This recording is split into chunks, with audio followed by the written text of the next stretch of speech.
Estamos viendo un corto realizado por Disney en el año 1944 llamado, en español, El Pelícano y la Gaviota. Un corto que, como vieron, está ambientado en las costas de Montevideo. Este es un cuento de dos amigos que montaron su casa en lo alto de un faro cerca de Montevideo.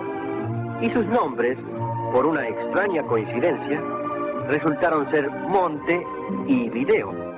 Este corto es solo una muestra muy pequeña de un evento histórico que incluyó a Walt Disney y una gira que hizo por Latinoamérica buscando inspiración para futuros personajes y películas, así, todo entre comillas. Y Uruguay tuvo algo de participación en esto, así que los invito a recorrer a lo largo de este video todo el trasfondo de esta visita. ¿Qué hizo Disney en Latinoamérica, especialmente en Uruguay? Muchos detalles interesantes que dejó su visita por acá. También vamos a ver el resultado artístico de esta visita, cómo Uruguay influyó en su trabajo futuros y, así como hicimos en el video de la Sociedad de la Nieve, vamos a mirar este corto juntos y vamos a hacer una lista de todas las referencias uruguayas del mismo. Pero para conocer esta historia tenemos que viajar unos años para atrás. Estamos en 1941, plena Segunda Guerra Mundial. Uruguay se había declarado neutral, pero como es esperable, mucha gente y muchos políticos tomaban partido por alguno de los bandos de la guerra, ya sean los aliados o el eje. Ya en 1939, la guerra había tocado la puerta en Uruguay con la llamada Batalla del Río de la Plata, considerada el primer combate naval de la Segunda Guerra Mundial y el único en Sudamérica, entre británicos y alemanes, que dio como resultado que el buque alemán, el famoso Graf Spee, o Graf Spee, recale en estado crítico en Montevideo y los mismos alemanes decían hundirlo frente a nuestras costas. Algún día quizás haya habido sobre esto. Durante el entierro de los soldados alemanes caídos en el cementerio norte, se vio a algunos uruguayos acompañándolos y haciendo el famoso saludo alemán. Curiosamente, Uruguay fue el único país fuera de Europa hasta ese momento en el cual hubo una batalla de la Segunda Guerra Mundial. Estados Unidos, por su parte, todavía no había entrado formalmente a la guerra, pero los alemanes se estaban expandiendo y el gobierno estadounidense de Franklin Delano Roosevelt temía que el continente sudamericano terminara apoyando al eje, y eventos como el que había ocurrido en el Río de la Plata les preocupaba, sobre todo porque países como Uruguay, como ya dije, y Argentina se habían declarado neutrales. Fue por cosas como esta que el gobierno de Estados Unidos implementa la llamada Política del Buen Vecino, una estrategia impulsada desde 1933 para mejorar la relación de Estados Unidos con Latinoamérica, con la finalidad de evitar conflictos o intervenciones militares y ganar influencia cultural y diplomática en la región, alejándonos así del eje de Alemania, Italia o Japón. Y una de las formas más llamativas de implementar este plan del buen vecino fue acudir a Hollywood, financiando viajes de artistas, promoviendo películas con temática latinoamericana y recordándonos que Estados Unidos son siempre amigos nuestros. Una seducción cultural, básicamente. Que de alguna manera Latinoamérica recibiese algo de los buenos valores occidentales y cristianos del hemisferio norte y la sociedad estadounidense. Varias películas salieron de esta política, algunas con errores culturales notorios, personajes estereotipados y cosas así. Capaz que algún día podemos profundizar en el tema, o no, pero volviendo, Estados Unidos quería conquistarnos culturalmente, y uno de los platos fuertes, el que nos compete hoy, fue hacerlo a través de Walt Disney, nombrándolo especialmente para la ocasión embajador cultural para las naciones.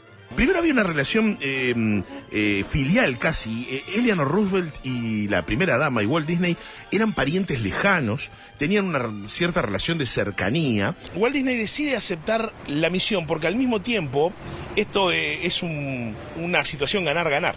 Él necesitaba nuevos personajes, necesitaba nuevos universos, nuevos escenarios, nuevas temáticas. Y acá la comunicación en el año 40 no era tan global como ahora, no. Que yo quiero saber cómo se visten en las Islas Salomón y entro a Google y saco una idea, un boceto de cómo se visten los lugareños.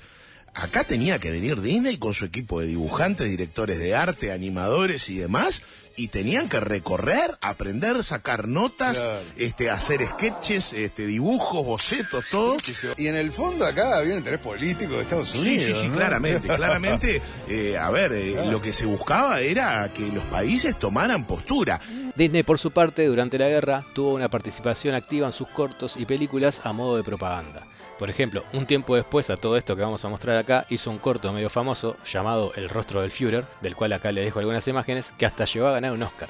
Pero volvemos a 1941 y lo cierto es que parece que trabajar para Disney en esa época no era tanto el sueño que podíamos imaginar. Y el estudio se encontraba en una huelga bastante grande y jodida. Y esta cosa de que con Disney no todo es como nos lo muestra va a ser una constante en este video.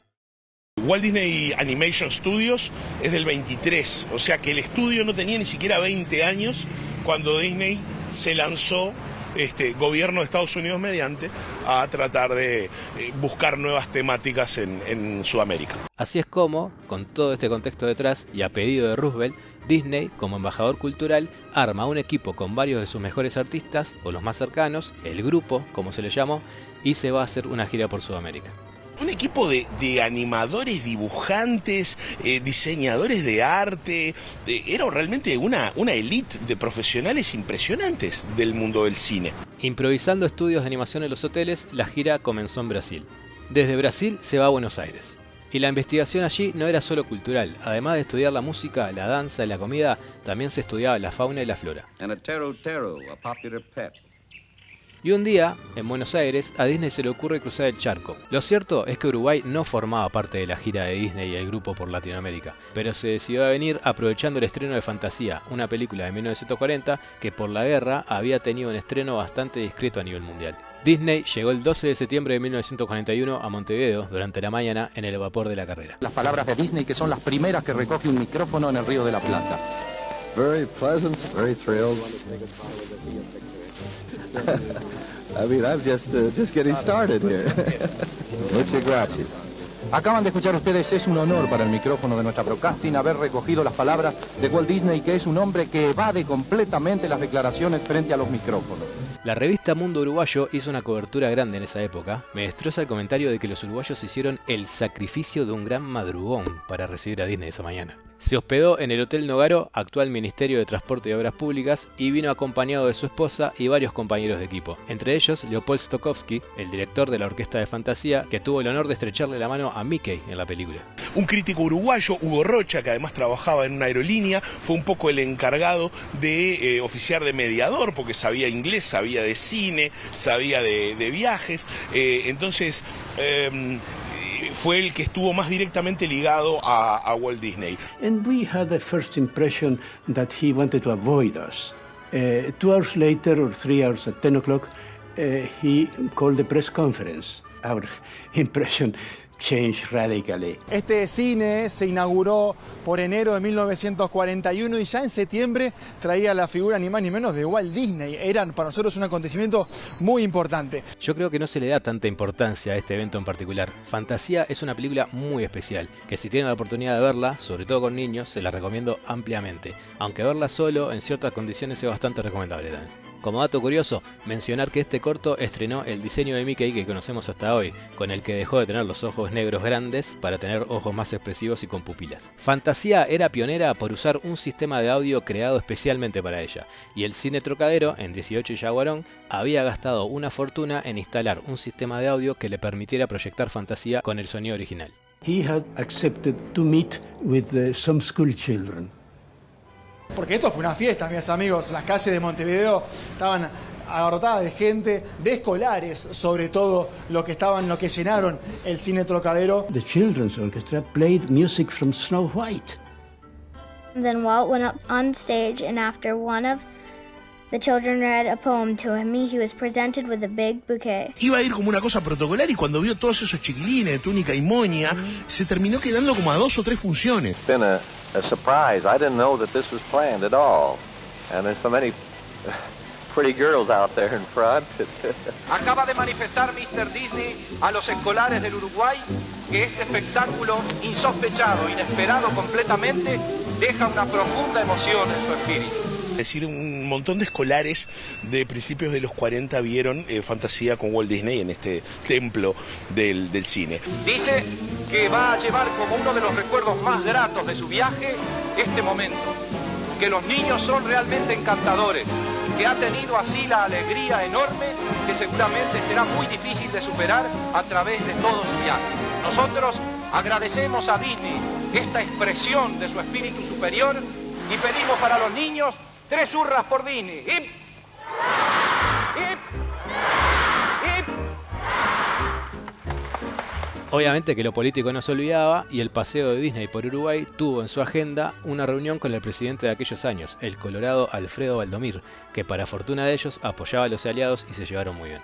By the time we saw the afternoon papers, one big banner line read, "Welcome Walt Disney," and underneath, this were words to the effect that the German ambassador had been asked to leave. Y Disney se reunió con Valdomir, tuvo una recepción hipercalurosa y Uruguay se mantuvo neutral.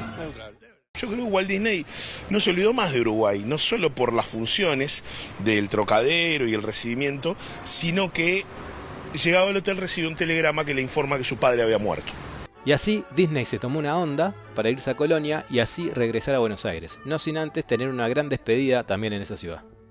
Walt Disney en el puerto de Colonia, en donde fue recibido por los niños de las escuelas.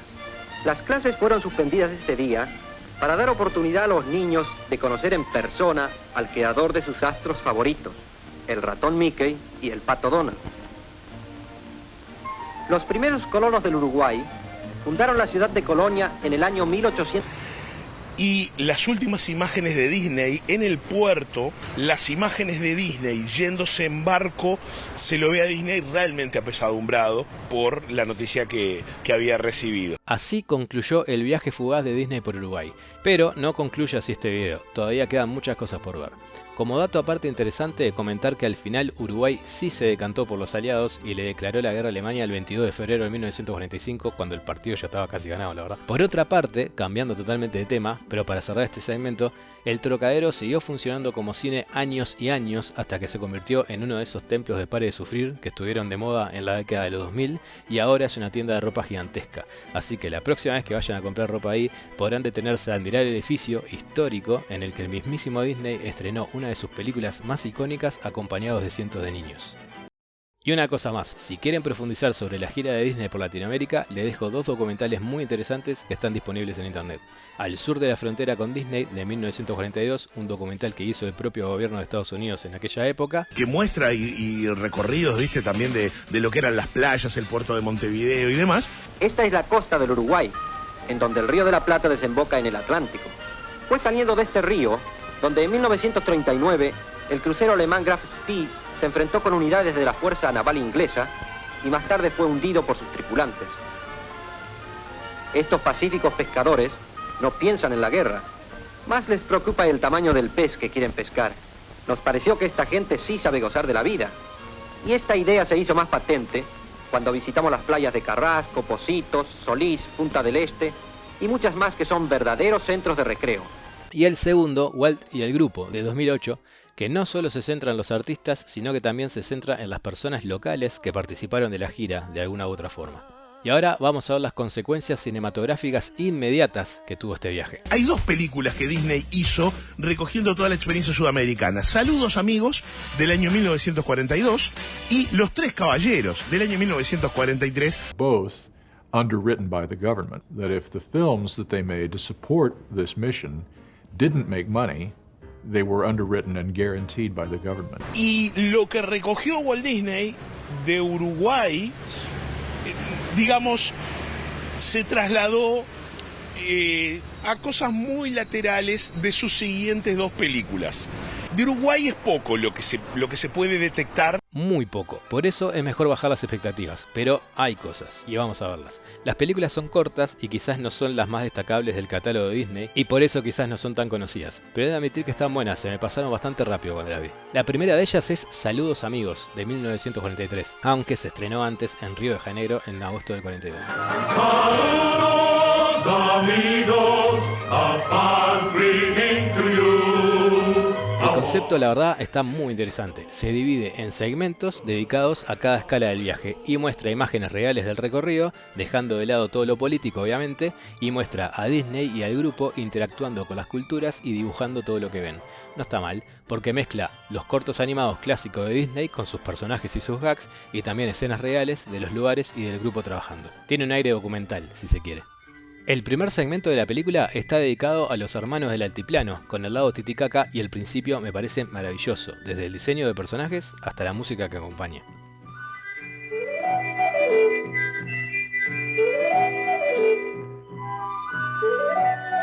Más allá de algunas escenas en particular que me gustan y los dibujos que hicieron, el resto del corto es lo esperable del pato Donald metiéndose en problemas desopilantes con una llama mientras la música acompaña, no mucho más para decir la verdad. La película continúa, el grupo está en un avión, disfrutando, pasándola bien, dibujando, ellos se quieren o actúan como que se quieren, mientras que en Estados Unidos el resto de sus colegas están en una huelga por las condiciones laborales paupérrimas de la mayoría, y en un avión, cruzando los Andes, nace el protagonista del segmento dedicado a Chile, justamente un avión. Los tipos viajaron a Chile para aprender sobre su cultura y sus costumbres e inspirarse, y terminaron diseñando un personaje basado en el avión en el que ellos mismos estaban viajando, jaja. Y esto parece que sí lo sintieron los chilenos. El personaje que se hizo fue un avioncito, que le pusieron Pedrito, y la única participación que tenía dentro del film era que venía con una carta para el señor Jorge Delano, y eso fue todo. Entonces, claro, ¿qué pasó en ese tiempo? Que Pepo, el dibujante también de la revista Topase, como una manera de ensalzar un personaje nacional, crea a este cóndor, que posteriormente se va a llamar Condorito, representando lo más típico de nuestro país, o sea, el cóndor que aparece en el escudo nacional, y también como una clara respuesta a la poca consideración que tuvo Disney con nuestro país en su película. No hay mucho más para decir de este segmento, igual está interesante el protagonismo de los Andes y la representación de la Aconcagua.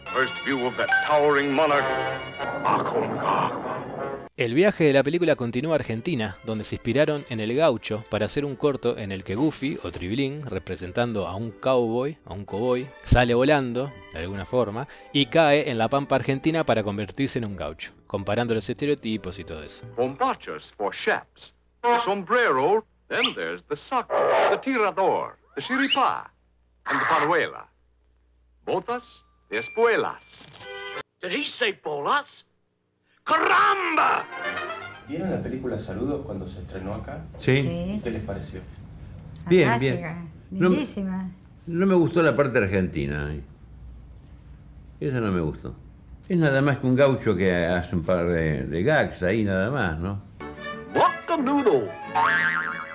Walt and the studio had a difficult time translating it into film, as it perhaps should have been, and so the American influence kind of overwhelms the Latin cultural influences. Parecería que nadie de los que cruzaron camino con Disney y el grupo durante su viaje quedó contento. Nadie excepto Brasil.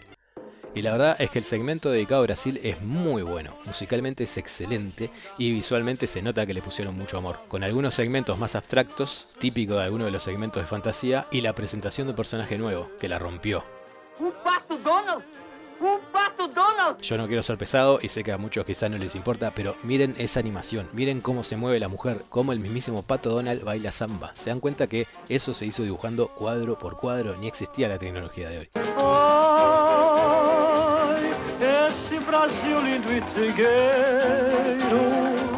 Y así termina Saludos amigos, a lo grande la verdad, pero en Uruguay nos quedamos con las ganas. Nuestro país se limitó solamente a un par de apariciones gráficas y nada más, pero el video no termina acá.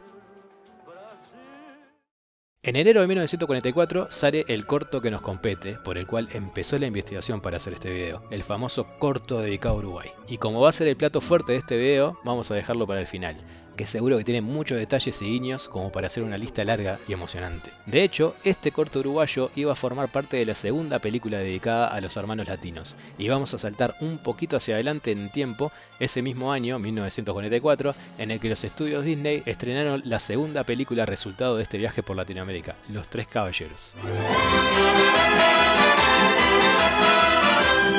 Esta vez un poco más larga que Saludos amigos, y aunque también está separado por segmentos musicales, esta vez no tiene tanto ese toque documental que tenía la película anterior. La película está protagonizada por Donald y acompañado en su mayor parte por el loro Pepe Carioca, en su regreso triunfal, que se lo merece, es un personajazo. Ah, Pato Donald! Como vai você? Como vai essa força? Por onde tem andado? Há quanto tempo que não vejo? Que é de novo? Esta vez Donald recibe regalos por su cumpleaños de parte de sus amigos latinoamericanos, así que es la excusa ideal para seguir exprimiendo lo aprendido durante el viaje. Entre esos regalos recibe una cinta que contiene un documental sobre aves raras, rarísimo el regalo. Y eso nos transporta al primer segmento, protagonizados por unos pingüinos de la Antártida, que es curioso porque la Antártida ni es de Latinoamérica y no formó parte de su viaje, pero se lo perdonamos porque tiene un detalle muy particular. En Los Tres Caballeros sí hay una referencia a Uruguay. Hay un segmento muy gracioso donde hay un pingüino llamado Polo, que es un pingüino friolento que sueña con irse a playas, y en una de las playas que está considerando ir es la playa de Carrasco, y pone un pequeño póster, afiche que dice Carrasco, y está evaluando dónde irse a vacacionar. Pero las sorpresas no terminan ahí, ya que el segundo segmento está dedicado a La Pampa, podríamos decir, y de forma totalmente inesperada resulta que sí hay un personaje 100% uruguayo en el canon de Disney. ¿Qué les parece? It's a tale told by an old gaucho from Uruguay. Porque este segundo segmento está narrado ni más ni menos que por un viejo gaucho uruguayo, que nos cuenta una historia de cuando era niño, mientras de fondo se escucha la melodía del arroz con leche. That's me, when I was a little gauchito. Many, many years ago, of course. And why was I up so early? Because I was going out hunting. El corto después ya se va un poco al carajo porque el gauchito se va a las montañas y doma un burro volador y empieza toda una serie de gags que ya no tienen nada que ver con el origen étnico-cultural del gauchito, excepto de que quiere ganar muchos pesos, y así que no tenemos nada más para comentar de este segmento. Pero ahí lo tenemos al gauchito, que tiene muñequito en el parque y todo. Y no es hasta el minuto 40 o más de la película en el que aparece el tercer caballero, que le daría sentido al nombre de la película Tres Caballeros, en un segmento medio jeropa dedicado a México, donde Donald y los otros personajes persiguen a unas mujeres en Acapulco. Y bueno, ahí se termina toda posible referencia a Uruguay en estas películas. Otra vez los brasileros se llevaron los vítores y el segmento dedicado a Bahía es excelente también. Los brasileros salieron ganando con todo esto y este segmento mezclaba ya en esos años, recuerden que era la época de los 40, dibujos animados con actores de carne y hueso. Disney pensaba hacer una tercera película con todo lo aprendido durante estos viajes, pero como a los Tres Caballeros no les fue como se esperaba, la idea fue cancelada. O capaz que, como ya había terminado la guerra, ya mucho no les interesaba a los yanquis tener el favor comprado a los latinos con un par de peliculitas, ¿no? Y bueno, ahora sí, el plato fuerte del video. Imagino que esto va a ser tan intenso que preferiría despedirme por acá. No olviden comentar abajo qué les pareció todo esto, si ya sabían que Disney había estado en Montevideo y si ya sabían de estas películas. Los espero.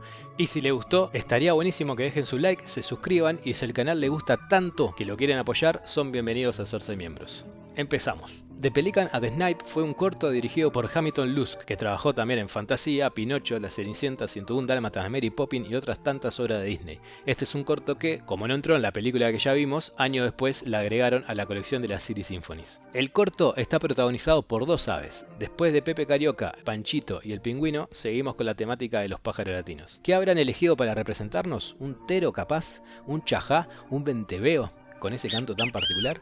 No, el mismo nombre del corto ya nos lo dice. El corto está protagonizado por un pelícano, ave que no forma parte del ecosistema de la fauna de Uruguay, y un snipe, que ese sí lo tuve que googlear porque ni sabía cómo podría llamarse en español, agachadiza, según Wikipedia, mal traducido a español como la gaviota, que ni se parece a una gaviota, y dato curioso, parece que de este pájaro sale la palabra sniper para referirse a los francotiradores, y no, estos pájaros tampoco forman parte de los pájaros autóctonos de Uruguay. Empezamos mal. Y acerca del peso de los personajes, ni fu ni fa. Estos personajes pasaron sin pena ni gloria por el canon oficial de personajes de Disney. Solo el pelícano parece que hace un cameo años después en Quién engañó a Roger Rabbit y nada más. El corto empieza precioso, ubicándonos en situación y mostrando el nombre de nuestro país ahí, enorme, Orgullo Celeste, y nos transporta a un faro ubicado cerca de Montevideo. Fantasiemos con que se trata del faro Isla de Flores, ¿no? Allá viven los protagonistas, que ya vimos que nada tiene que ver con las aves uruguayas, pero se les perdona porque se llaman Monte y Video. Con este comienzo seguro que van a haber un montón de referencias interesantísimas a partir de ahora. No. Después de esa introducción prometedora, no hay ninguna referencia cultural uruguaya en el resto del corto, y siendo sinceros, el corto en sí es bastante un embole. Ponele voluntad a la concha de tu madre. Ponele voluntad. Gracias por venir. No, por favor, ustedes que pasen bien. Muchas gracias. ¿Terminó? Dice que sí.